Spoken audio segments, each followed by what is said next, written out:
pense qu'on a une somme sur le regard de Godard sur le monde d'aujourd'hui, sur les images d'aujourd'hui, sur le cinéma, sur l'art. Une somme inestimable, parce que je ne suis pas sûr qu'il pourra recommencer, je suis même sûr du contraire. Je suis sûr que jamais les circonstances ne se représenteront, étant donné son âge, étant donné qu'il y a eu quand même des circonstances exceptionnelles, pour qu'il redise les mêmes choses. Tout ça fait quelque chose d'assez unique, voilà, qui ne se répétera pas, et c'est en tout cas le mérite de ce document. C'est quand même quelqu'un qui est très habile, qui triche souvent, mais qui est très émouvant, qui est très séducteur quand il veut. Il fonctionne de telle façon quand on est avec lui que dans sa règle du jeu, c'est toujours lui qui gagne. C'est vrai qu'il nous a accueillis dans son intimité, qu'il dit des choses très personnelles et très émouvantes et très privées, très intimes, mais en même temps, c'est quelqu'un qui cultive sa solitude, qui n'arrive pas à établir de rapport réel avec les gens, y compris avec ses amis les plus chers et les plus anciens.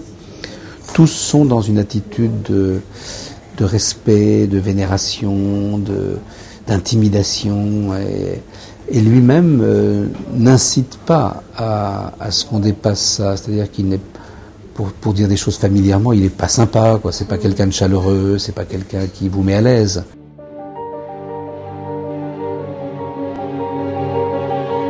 Ce qu'il veut dire, c'est sa position depuis toujours, c'est que c'est les Palestiniens qui sont dans leur bon droit et que les Israéliens sont dans une sorte de fiction, mais au sens d'une chimère, de quelque chose qui n'est pas légitime, qui ne leur est pas dû, qui n'est pas juste.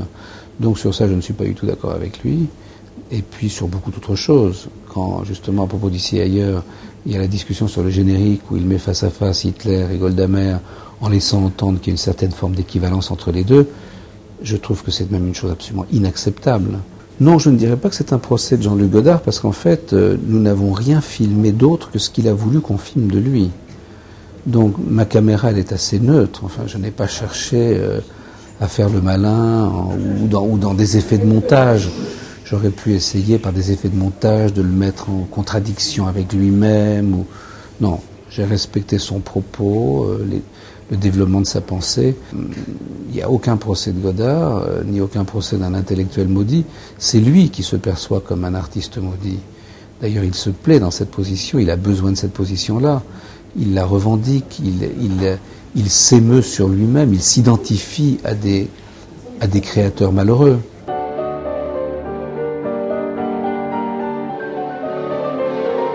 J'en sais très peu de choses, parce qu'en fait, quand il a su que le film était presque fini et qu'il avait été sélectionné pour le festival de Locarno, il s'est d'abord rebellé, il a voulu interdire qu'on le montre, alors qu'il ne l'avait pas encore vu.